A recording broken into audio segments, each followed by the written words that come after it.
nombre de la patria, se abre la sesión. Muy buenas tardes a todos, a todas, somos poquitas mujeres aquí. Bueno, vamos a empezar entonces, esta es la primera sesión, ¿cierto?, de esta comisión especial investigadora, encargada de reunir antecedentes relativos a los actos de gobierno relacionados con la alerta sanitaria y restricción impartida respecto del brote de bacterias del complejo Burkholderia cepacia que afectó a los productos, insumos y dispositivos elaborados por los laboratorios Sanderson y DIFEM. Me imagino que conocemos bastante en detalle ya lo que es el contenido, el propósito de esta comisión, pero si hubiera alguna observación también sobre eso, también quedamos abiertos. Y, secretario, yo creo que ahora sería bueno conocer la propuesta de invitados que vamos a tener. Sí, por favor. Sí. Gracias, Presidenta. Vamos a dar cuenta de los documentos recibidos en esta sesión. En primer lugar, un oficio del Secretario General de la Corporación, por el que comunica que el diputado señor Tomás Lago Marcino reemplazará de manera permanente al diputado señor Luis Maya en esta comisión investigadora.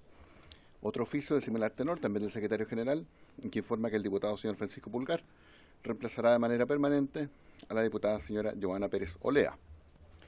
Un oficio también de la Biblioteca del Congreso Nacional, el que comunica que el funcionario de Servicio de Asesoría Técnica Parlamentaria, don Eduardo Goldstein Braunfeld, asistirá a las sesiones de esta comisión investigadora según lo que se solicitó a raíz de los acuerdos adoptados en la primera sesión.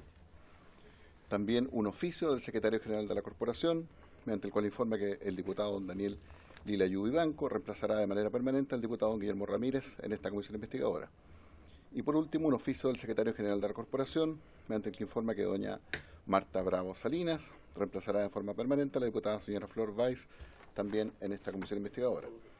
Nos llegaron también reemplazos temporales para esta sesión, que informan primero que el diputado señor Juan Carlos Beltrán reemplazará a la diputada señora Marcia Rafael.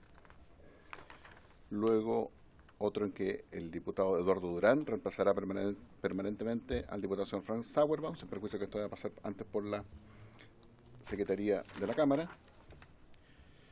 Y también otro en que dice que la diputada señora Paula Labra reemplazará a la diputada señora Marcia Rafael.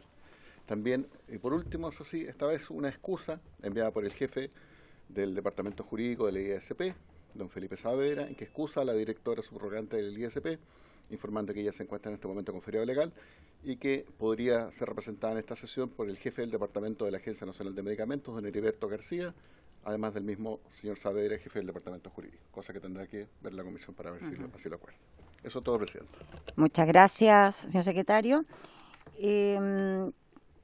Bueno, un poco lo que estaba señalando antes, vamos a conocer la lista de invitados, pero justamente por este reemplazo, que todavía no lo tenemos conectado, ¿no? Todavía no está nuestro invitado en conexión.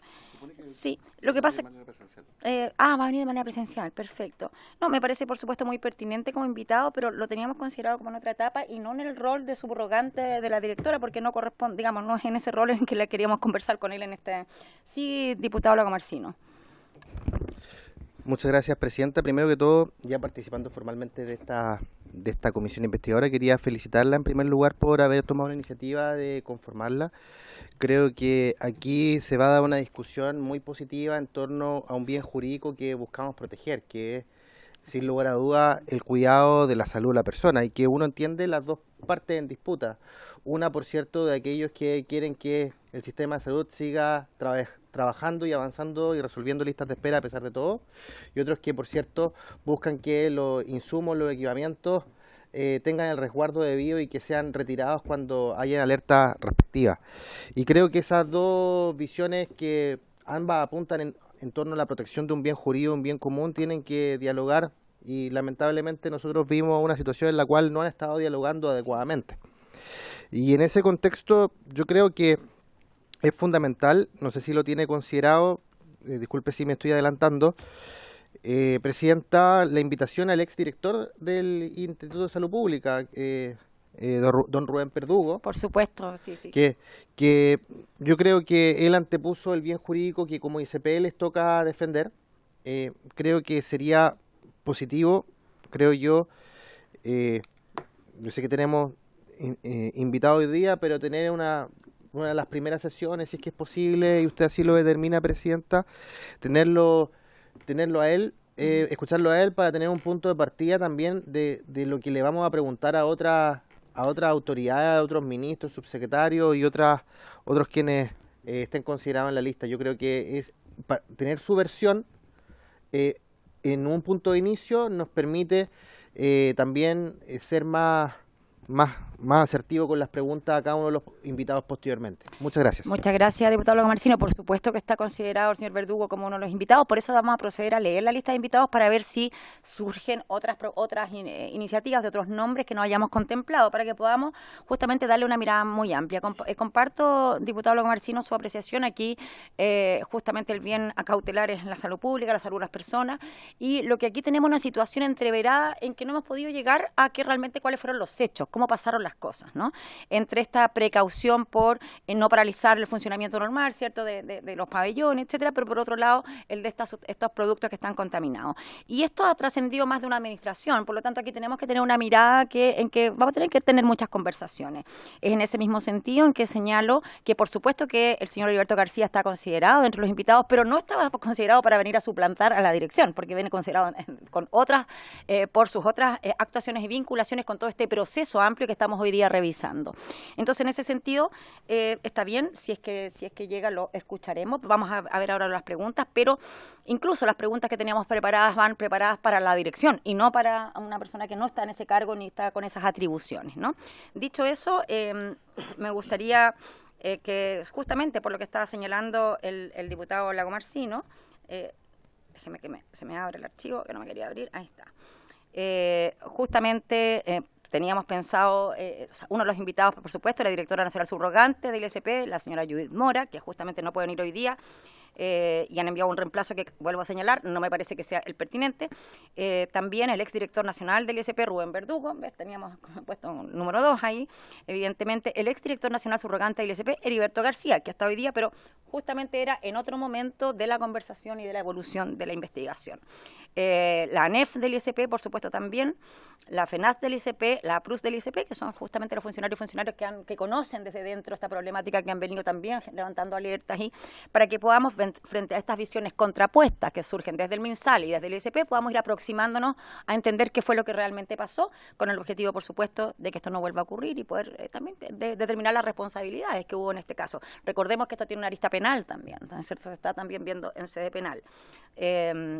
Al Colegio Médico de Chile, ¿cierto?, a la presidenta del Colegio Médico de Chile, la señora doctora María Arriagada, al Colegio Químico Farmacéutico y Bioquímicos de Chile, al señor Jorge Cienfuegos, al director nacional de la Sanavaz, Jaime Espina, a la Sociedad Chilena de Medicina Intensiva, la presidenta Cecilia Luengo, a la Asociación Industrial de Laboratorios Farmacéuticos ASILFA, al señor Julio Jiménez, que es su presidente, a la Cámara de Innovación Farmacéutica, a su presidenta, la señora Mónica Acef, o a su vicepresidenta ejecutiva Mariela Formas, a la Cámara Nacional de Laboratorios, su presidente Vicente Astorga, a la ministra de Salud, al subsecretario, a la Subsecretaría de Salud Pública, la subsecretaria Andrea Albagli, el subsecretario de Red Asistencial, el señor Osvaldo Salgado, el señor Juan Carlos Ormazábal, jefe del Subdepartamento de Enfermedades Infecciosas del ISP, el señor Ernesto Paya González, presidente de la Sociedad Chilena de Infectología, y el señor Alejandro Fuentes Pavés, una de las víctimas, justamente, y otra familia de un bebé fallecido, que ya vamos a dar los datos. Pero esa sería la propuesta de invitados, diputados, que estamos trabajando. Si les parece que hay alguien que se nos haya quedado fuera para poder hacernos una visión panorámica, estamos, por supuesto, atentos a recibir esas sugerencias. Dicho esto, y creo que en esta explicación queda claro el por qué, más allá de que esté considerado el señor Heriberto García, no era en este momento. Si es que él está aquí, por supuesto que estamos disponibles para escucharlo.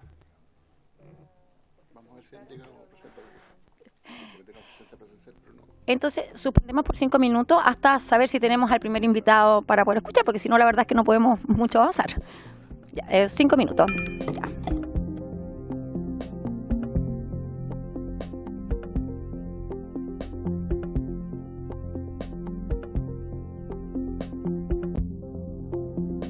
Bienvenida a los diputados que se han unido.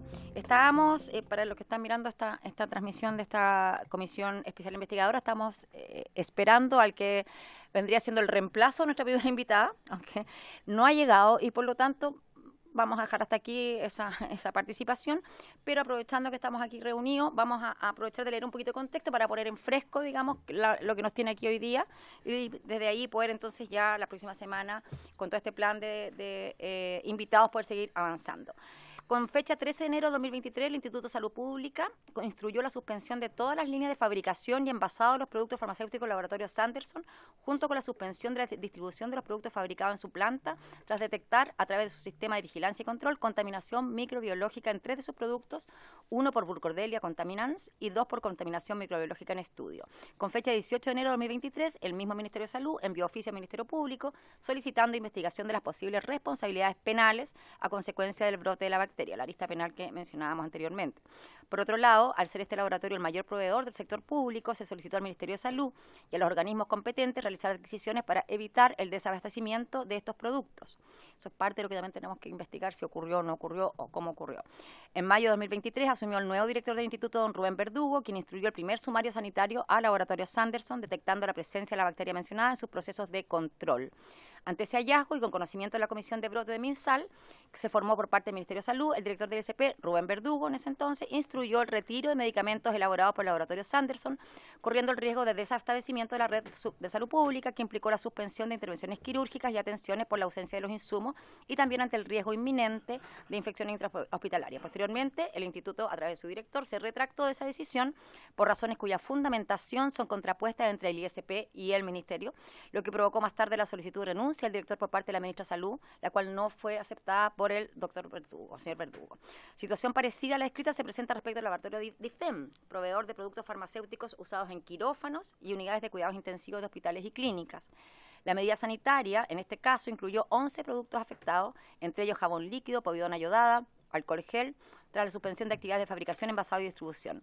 El estudio epidemiológico se generó a partir del brote de Burkholderia, que afecta a algunos centros asistenciales, y a través de un sumario sanitario se detectó que hubo contaminación en las aguas del laboratorio que pudo afectar y contaminar los insumos y productos.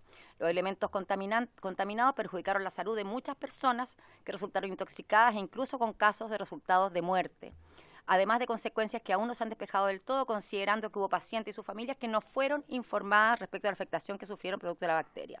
Los antecedentes que se han puesto a la luz pública respecto al laboratorio DIFEM datan del año 2021, por tanto se trata de irregularidades que traspasan la administración ministerial actual y la administración del otrora director del ISP, Rubén Verdugo, quien solo llevaba, recordemos, 4 meses en el cargo, luego que el cargo estuviera con subrogación por años.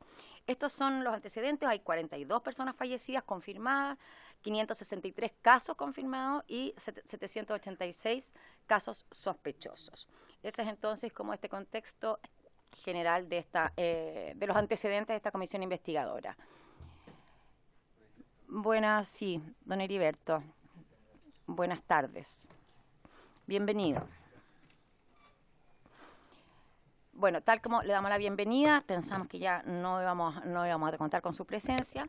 También es importante señalar lo que ya hemos dicho aquí entre todos los diputados y diputados, que efectivamente estaba invitada la dirección del Instituto de Salud Pública o su reemplazo formal. Entendemos que también usted está considerado como invitado, pero no en este momento, no para esto, no estamos preparados. Digamos, usted no está en el rol de subrogancia oficial de la directora. Ya, y ese es el rol que queríamos escuchar hoy día.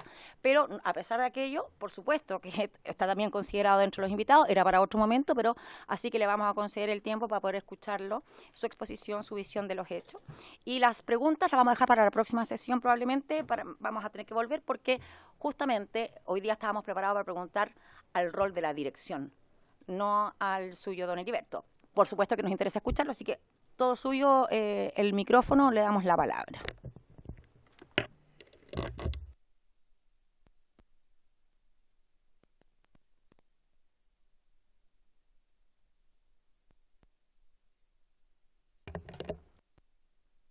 Ahí sí. Buenas tardes, medios, señora presidenta. Bueno, efectivamente, la citación fue a la dirección del instituto. En este momento la directora está haciendo uso de su feriado legal. Bueno, en la jerarquía del instituto yo estaría siendo el segundo subrogante. Ya, hoy día está de subrogante el jefe de salud ambiental, perdón, ocupacional, quien en términos generales no conoce toda la situación del brote porque no ha participado. Por eso que en el fondo la directora subrogante solicitó que viniera yo en su representación. Esa es la razón. No por la subrogancia, sino porque dado que dentro de mi rol de jefatura ANAMED, de la Agencia Nacional de Medicamentos, y el conocimiento del brote cuando partió el 2021, cuando yo ocupaba el cargo de subrogante de la dirección, por eso me pidió a mí que estuviera en esta comisión. Así que si yo más o menos traigo aquí escrito algunos temas relacionados con el brote, pero me falló acá justo. Esperen un segundito. Acá está. Para poder explicar un poco sobre este tema.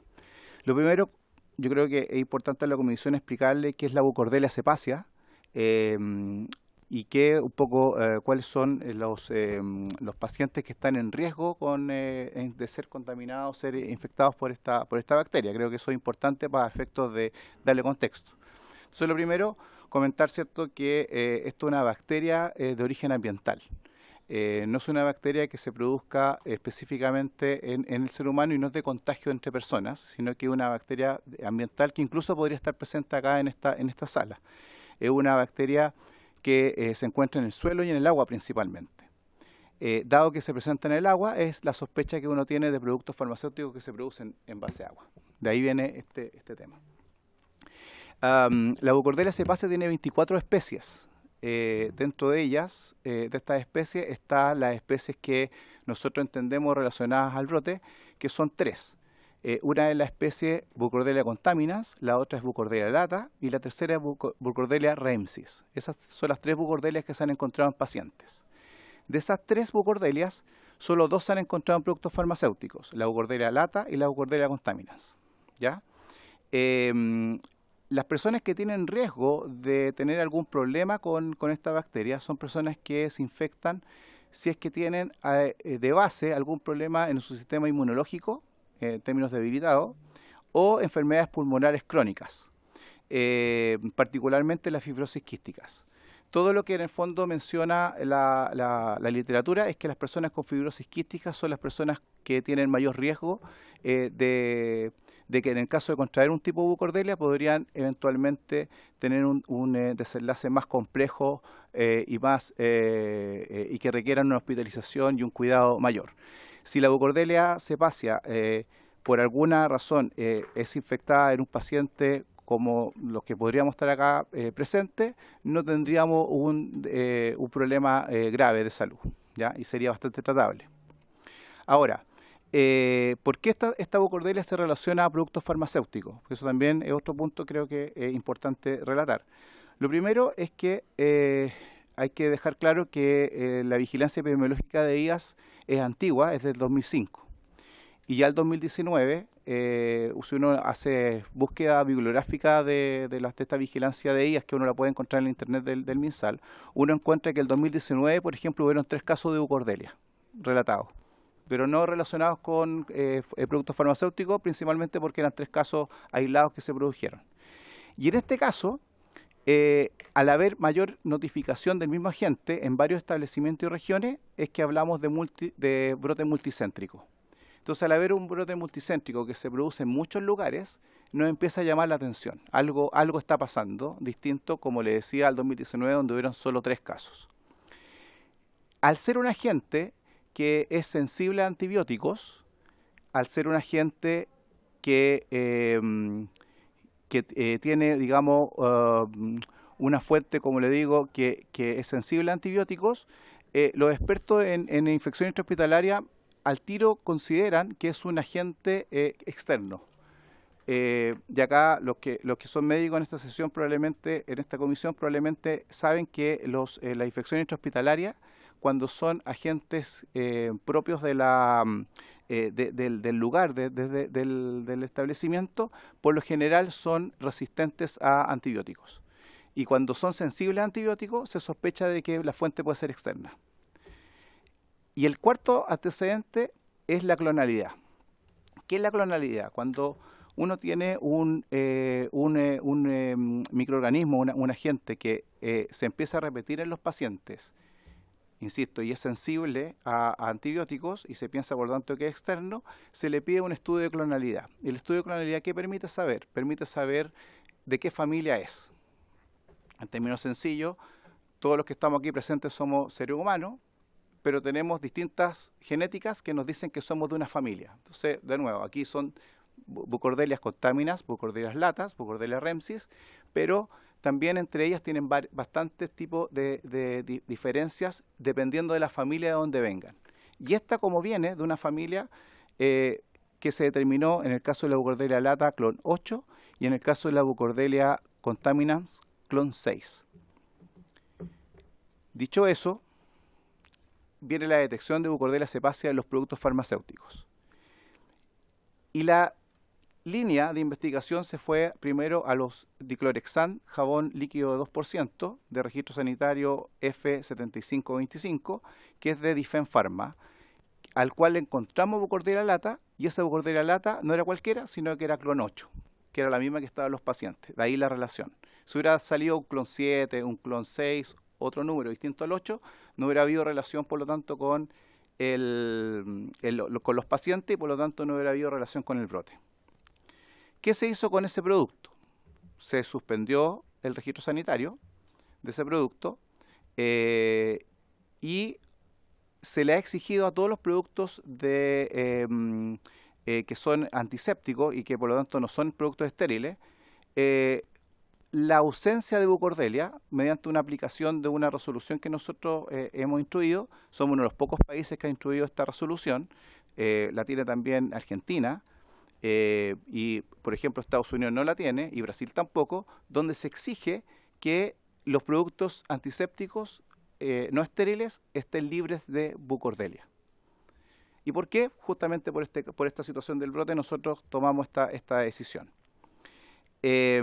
Ahora se presentó toda la solicitud después de un año que ha estado suspendido el registro de parte de Difen Pharma. El informe es favorable para que se levante esa restricción y por lo tanto probablemente ya en las próximas semanas se va a levantar esa suspensión de registro. Obviamente este informe, al ser favorable, demuestra de que ya Difen solucionó el problema de contaminación que tenía del clon 8 de Bucordelia lata. Ese es un tema. Por cierto, a Difen Pharma se le aplicó un sumario, que son 400 UTM en total, a su representante legal, a su jefe de control de calidad y a su jefa de aseguramiento de la calidad. Por lo tanto, el caso de Difen Pharma es un caso para nosotros ya cerrado, sin perjuicio de que siempre hay un monitoreo que se tiene que hacer a propósito de esto, pero ellos ya solucionaron su problema. Por otra parte, la otra Bucordelia que encontré en productos farmacéuticos es la Contaminans, clon 6, que se le encontró al cloruro de sodio inyectable al 0,9% en ampollas de 20 ml. No lo hemos encontrado en matraces de 500 ml. Sin embargo, encontramos también esta Bucordelia en un producto farmacéutico, agua vida destilada, también de laboratorio Sanderson, en un matraz de 500 ml. ¿Qué se ha hecho con Sanderson? El 13 de enero de 2023 se instruyó la suspensión de fabricación del laboratorio Sanderson. Y esto coincidió con la suspensión que habitualmente hace el laboratorio para efectos de su limpieza y todo el proceso, ¿cierto?, de acondicionamiento que hace anualmente el laboratorio, que es parte de las buenas prácticas de manufactura, por cierto. Por lo tanto, no afectó mucho temas de abastecimiento porque se adelantó simplemente un mes esta suspensión que habitualmente hacen. Y luego se hizo una cuarentena de las ampollas de 5 y de 20 ml de cloruro de sodio 0,9, dado que las ampollas de 5 y 20 ml se hacen esterilización por un sistema que se llama llenado séptico. El llenado séptico, ¿qué es lo que es un sistema de filtraciones continuas que en el fondo va evitando que pasen bacterias en la medida que el filtro es de mayor filtro, valga la redundancia. No es por calor. El calor, lo que se ha estudiado es que la Bucordelia muere por calor a 70 grados Celsius. Por lo tanto, uno sospecharía que los productos que se esterilizan por calor no deberían tener esta Bucordelia.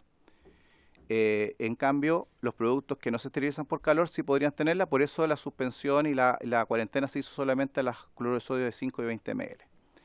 Hasta ahí, después de esa medida, hubieron algunos casos esporádicos, no hubo ningún pic, y esos casos esporádicos probablemente podrían haber ocasionado, a propósito de que por ahí quedaba por alguna ampolla de 5-20 ml dando vuelta, o otra ampolla de otro producto, porque además en las líneas de producción no solo se produce cloruro de sodio, sino otros. Pero los casos eran muy esporádicos y no muy comunes.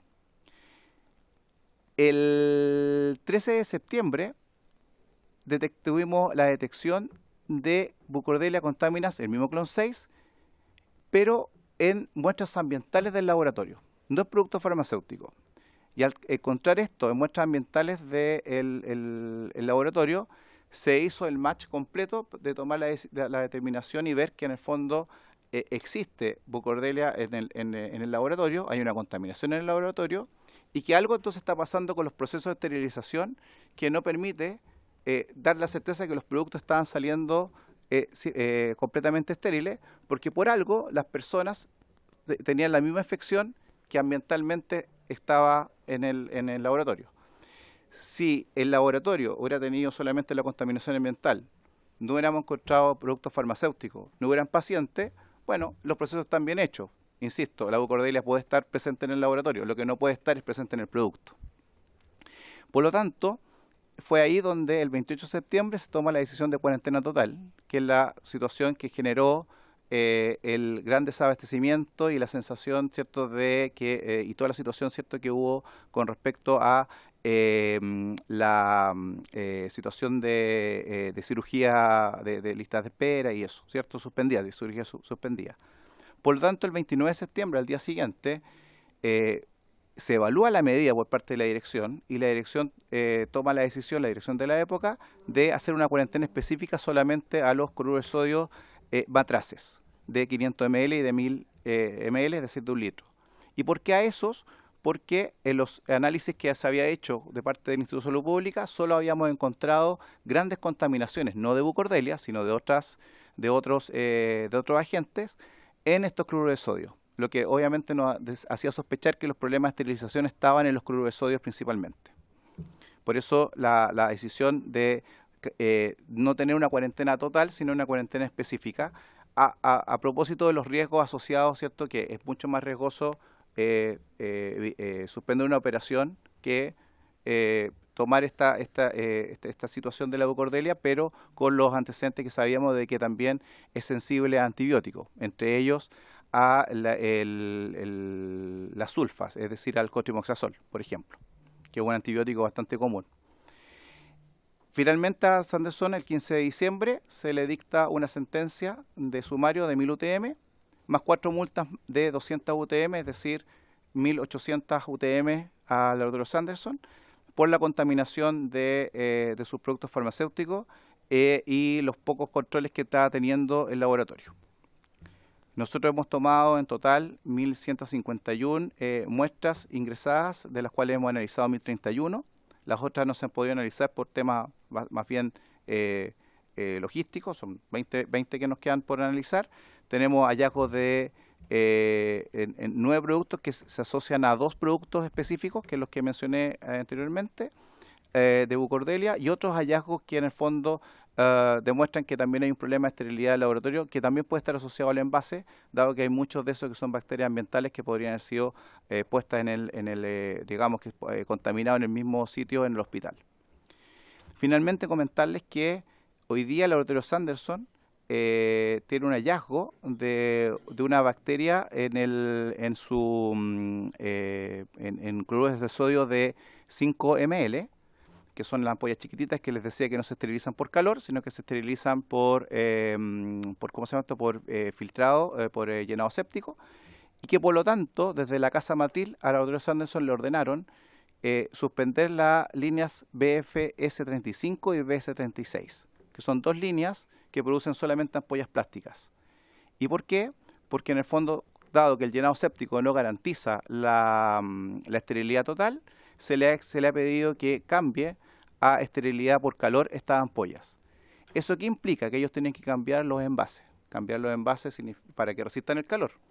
Y por lo tanto, eso puede demorar entre las validaciones y todos estos procesos al menos 8 meses, entre que hagan este cambio. El laboratorio Sanderson, por su parte, tomó la decisión, por lo tanto, que lidocaína, cloruro de potasio y glucosa al 30% lo va a elaborar en vidrio, que son 3 productos que son muy necesarios en la red pública y la red privada de salud y que en el fondo son productos que ellos son proveedores únicos, por lo tanto por eso van a tomar esa decisión. Y nosotros como Instituto de Salud Pública, dado que en el fondo esta situación en particular, tomamos nota y estamos por lo tanto con la facilidad, ¿cierto?, de evitar desabastecimiento, facilitando lo que son las importaciones.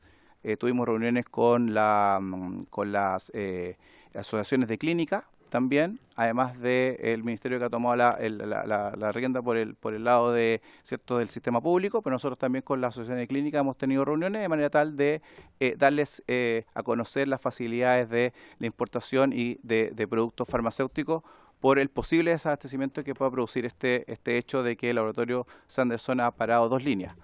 Esperamos que al parar estas 2 líneas, que son las 2 líneas que en el fondo tienen mayor complejidad relacionada a la situación, ¿cierto?, de la esterilidad, porque las otras líneas se esterilizan por calor, esperamos que con esto el brote vaya en disminución con respecto a lo que tiene la relación con productos farmacéuticos. Eso es cuanto lo que puedo informar en términos generales del brote. Yo creo que con eso les puedo dar un contexto general de la situación a ustedes como comisión investigadora. Muchas gracias. Muchas gracias, don Heriberto. Por supuesto, abrimos la palabra a mis colegas diputadas y diputados. Diputado Rosas, después diputado Lagomarsino. Gracias, presidenta. No, me quedaron algunas dudas en relación a los tipos de ampollas que estaban contaminadas. Esencialmente son ampollas de plástico, ¿no? Ya. Y lo otro es respecto a cuáles son las fechas de las primeras detecciones, que no me quedó claro si eran 2021 o 2020, de las primeras detecciones de elementos contaminados, vale decir ampolla u otro tipo de matraces. Eso, básicamente. Gracias. Bueno, gracias, diputado Rosa, por la pregunta, porque justamente va ayudando a aclarar un poco el contexto. Lo primero es que la detección ha sido solo en ampollas plásticas y solo en algunos matraces plásticos también. Donde no se ha detectado bucordelia y tampoco hemos detectado otras contaminaciones, en vidrio. Vidrio tiene la gracia de ser una esterilización a 121 grados, que es la ideal. Y al ser la ideal, o sea, si ahí falla, la verdad que ahí estamos en una situación mucho más caótica en términos generales. Para ser bastante coloquial también, para que se entienda. Plástico, en cambio, por el tipo de plástico, en general los plásticos pequeños no se pueden poner en calor. Y por eso el tema de que tienen que hacer el cambio a un plástico más grueso, donde tienen que además mejorar lo que es la base del plástico de manera tal que soporte calor. Eso, como les decía, puede demorar 8 meses, pero tomamos la decisión de hacer el cambio porque en plástico de menor volumen, es decir, de 5 y de 10 y de 15, 20, 25 y 50 ml, se ha encontrado contaminación. Todos los hallazgos han sido 2022. Han sido del año pasado los hallazgos, sí. El brote partió el 2021 y nosotros primero partimos haciendo búsqueda en el mismo laboratorio. Entonces le pedíamos contramuestras al laboratorio y no encontrábamos. Porque siempre se sospechó, dado que era fuente común, que tenía que ser o antisépticos o productos estériles. Siempre estuvimos ahí en la sospecha, en esos 2 productos. No nos fuimos a jarabes y eso, porque en el fondo, primero los jarabes, al ser utilizados oralmente, era muy difícil que hubiera una infección sanguínea por eso, en términos generales. Por lo tanto, por ahí no iba el asunto, sí nos fuimos a lo que es inyectable y a lo que es antiséptico. Y por eso encontramos en esos productos después a la larga. Pero ¿cuándo encontramos? Cuando tomamos la decisión de hacer un cambio. Dijimos, a ver, para poder ser más efectivo, en vez de buscar en el laboratorio, vayamos a buscar a los hospitales que habían presentado casos de infección. De manera tal de que, de alguna manera, si el hospital presentó casos de infección, es más probable que existan productos que estén contaminados. Y por eso nos fuimos ahí directamente. Y eso tiene su lógica en que, como es una contaminación tan heterogénea, es muy probable que no sea detectable todo en un control de calidad, dado que puede ser que del control de calidad se tomen 5 o 6 ampollas, salgan bien, pero se vayan otras 5 o 6 ampollas malas a otro lado. Entonces nos quisimos ir más a donde se estaban produciendo casos, porque ahí probablemente sí se estaban yendo las ampollas que tenían algún problema. Diputado Lagomarsino, muchas gracias. Diputado Lagomarsino. Muchas gracias, presidenta. Primero que todo, agradecer a don Heriberto que nos ha hecho esta presentación.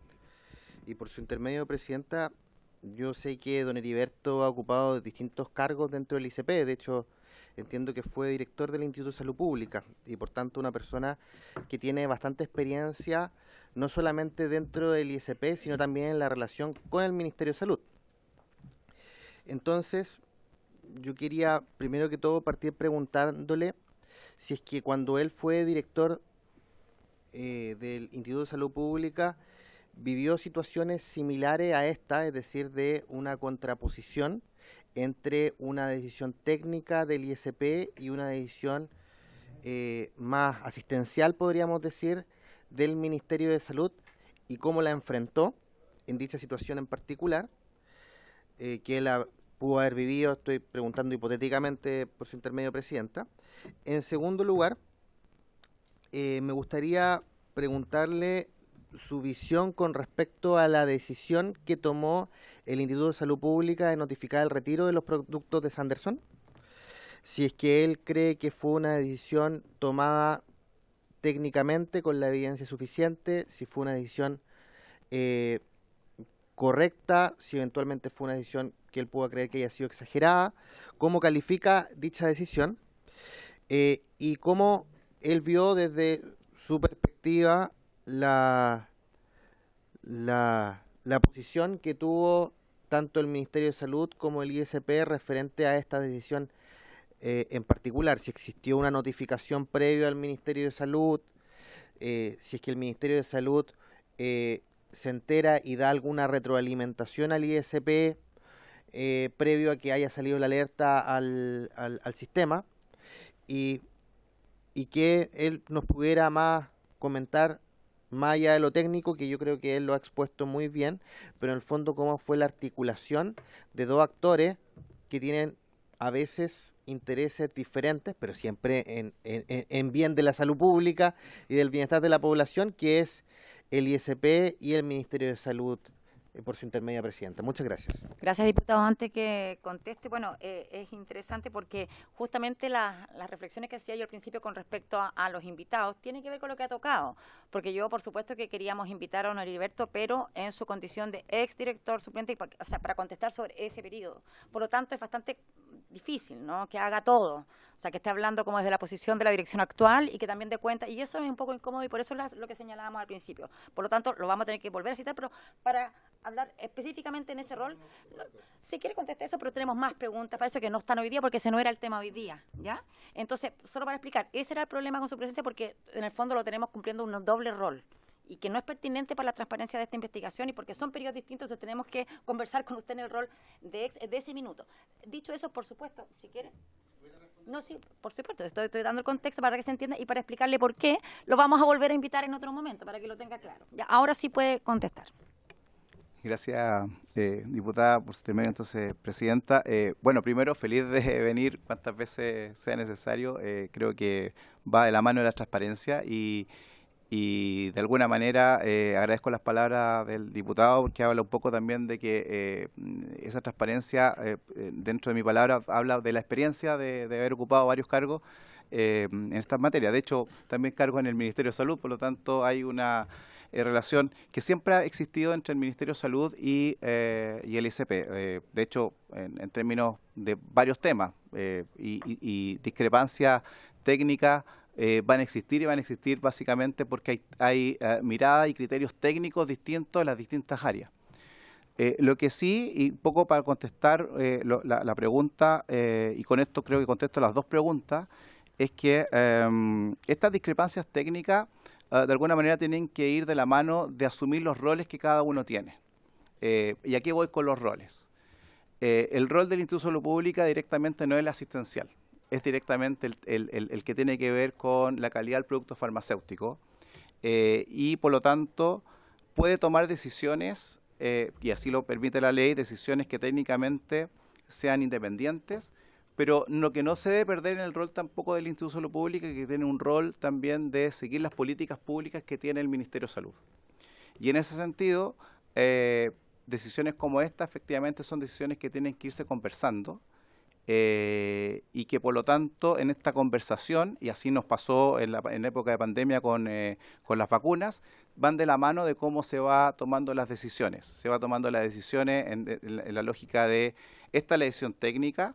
Efectivamente, en términos generales uno podría decir aquí hay que terminar con donde está la sospecha de contaminación y con esto se acaba todo, pero si uno no coloca en la balanza los riesgos-beneficios, es ahí donde en el fondo se pueden cometer algunos errores mayores, porque puede ser peor el remedio que la enfermedad. Y eso básicamente es lo que en el fondo le corresponde a una autoridad definir. En mi rol hoy día de jefe de ANAMED, la función que uno hace es traspasarle a la dirección del instituto todos los argumentos técnicos para que la dirección del instituto tome la decisión más políticamente correcta, en conjunto ojalá con el Ministerio en estas materias que son tan delicadas, donde una decisión técnica puede generar un problema mayor desde el punto de vista del beneficio que se le tiene que dar a los pacientes. Disculpe que intervenga nuevamente, Presidenta, pero en ese sentido yo creo que aquí don Heriberto, por su intermedio, plantea muy bien que lo que yo trataba de preguntar, que es que siempre van a haber discrepancias técnicas entre el Ministerio de Salud y el ISP. Y a mí me gustaría preguntarle, por su intermedio, Presidenta, cómo él califica el precedente para futuros directores del ISP, sean subrogantes o por alta dirección pública, de que cuando exista una discrepancia de estas características, el resultado final sea pedirle la renuncia al director del ISP, que en este caso más encima era por alta dirección pública. Muchas gracias, Presidente. Parece que no manejar muchas preguntas para después. No. Sí, que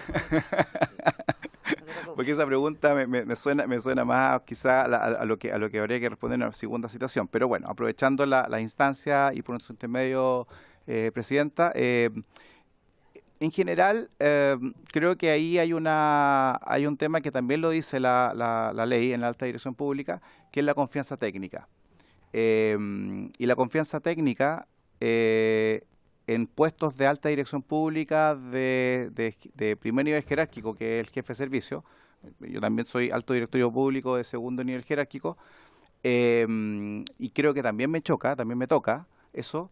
Tiene que ver va de la mano con las decisiones políticas, por lo que yo explicaba. El Instituto de Salud Pública es independiente y autónomo en sus determinaciones técnicas, y así lo ha hecho, pero también tiene que ir de la mano de la política pública que tiene puesto el Ministerio. Y si eso no va de la mano, en términos generales, efectivamente, en las facultades de la ministra o ministro que esté a cargo del Ministerio, está justamente pedirle la remoción a un alto directivo público. Gracias. ¿Alguna otra consulta? Sí, diputado. Gracias, Presidenta. Agradecer la presentación y consultar. Usted habló del perfil de pacientes que eran propensos a la bacteria. Mi pregunta es, ¿dentro de ellos califican aquellos que hayan estado afectados por COVID? Sobre todo aquellos que hayan estado entubados. Claro Eso, que sí. Presidente. Gracias. Creo que sí. No hay antecedentes claros para poder hacer esa determinación. Lo que habla la literatura solamente habla, y incluso es muy específico, más en la fibrosis quística que en los problemas inmunológicos. El micrófono. Ahí sí, Sí. disculpen. Decía que no hay estudios suficientes para poder hacer esa determinación. Bueno, por cierto, el COVID es algo que estamos recién saliendo, por lo tanto es difícil hacer esa línea hoy día investigativa. Lo que más habla la literatura específicamente es de la fibrosis quística, por sobre incluso los problemas inmunológicos. Sin embargo, una mirada de los problemas inmunológicos podría hacer pensar de que hay algunas situaciones que podrían estar vinculadas, pero sería poco profesional aseverarlo. Sí, diputado. Sobre el mismo punto, ustedes como instituto han hecho un levantamiento respecto a brotes y sobre todo en afectación de pacientes COVID, de lo que ha durado. Gracias. Eso o sea, no hemos hecho nada al respecto de eso, sin perjuicio de que es una materia que más debería estar más relacionado a la vigilancia biomédica más que de la Agencia Nacional de Medicamentos. Pero no es una materia que hemos analizado todavía. Muchas gracias. ¿Alguna otra pregunta?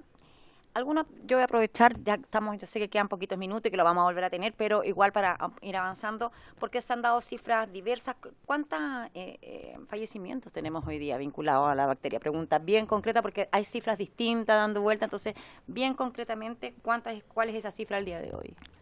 En la última reunión de brote que se hizo, porque hay una reunión cada 2 semanas aproximadamente entre personas del Ministerio de Salud, profesionales del Ministerio de Salud, más profesionales de Senabas y profesionales del Instituto.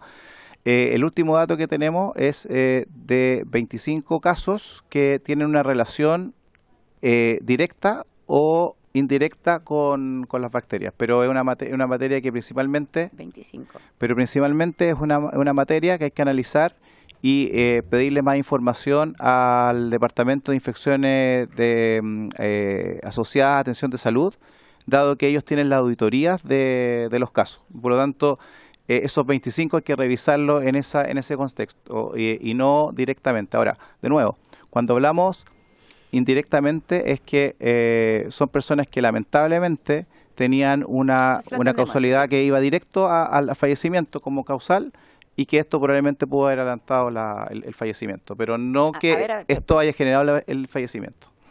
A ver, o sea, lo que me usted está diciendo, para entender, para que sea súper claro, Ujú. lo que me está diciendo es que las personas que fallecieron iban a fallecer igual porque su condición era grave y que no tiene que ver con esto. Hay algunos casos de esos y por eso le digo que es lo que hay que revisar en la auditoría médica caso por caso, pero algunos casos de esos siempre van a tener una relación en el fondo de que su secuencia de enfermedad iba a llevar a un desenlace fatal, lamentablemente, y que en el fondo esto podría haber acelerado ese Creo que es desenlace. delicada esa afirmación.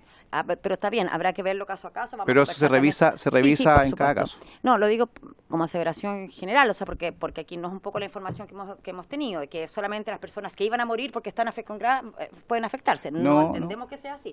Pero está bien, habrá que verlo caso a caso. Solamente quería como puntualizar eso porque hemos conocido cifras un poquito más elevadas que las que nos está planteando en este momento.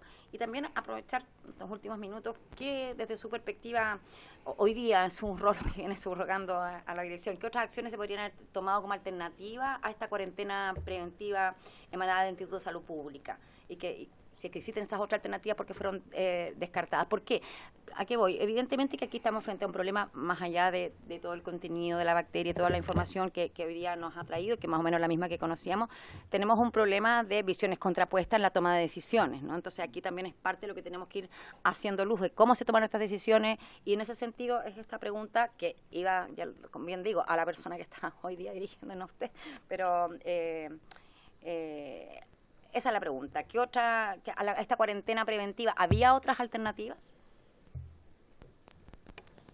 ¿Por qué toman una medida y después la retrotraen? Ese es el punto, ¿no? O sea, en general las medidas siempre van de la mano de cómo se evita el mayor riesgo.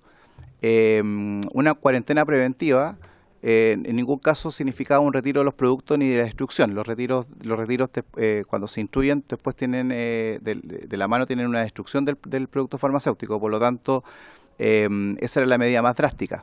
En cambio, una cuarentena siempre tiene una lógica más bien a ver, ojo, esto podría ser un tema de riesgo y por lo tanto es mejor que estén resguardados y cuando sepamos que ya no hay riesgo, se levanta la cuarentena. Por lo tanto, lo que tiene que ver con la decisión contrapuesta de un día hacia otro, es decir, que el día 28 se diga cuarentena total y después solamente específico, tiene que ver con la evaluación del riesgo. El día 28 la decisión se toma según lo que se me notificó, porque yo en esa oportunidad estaba de vacaciones, así que me pusieron al día de las decisiones. Fue una decisión en base a en los conceptos básicamente técnicos que estaban diciendo de que ahí había una causa raíz y relación.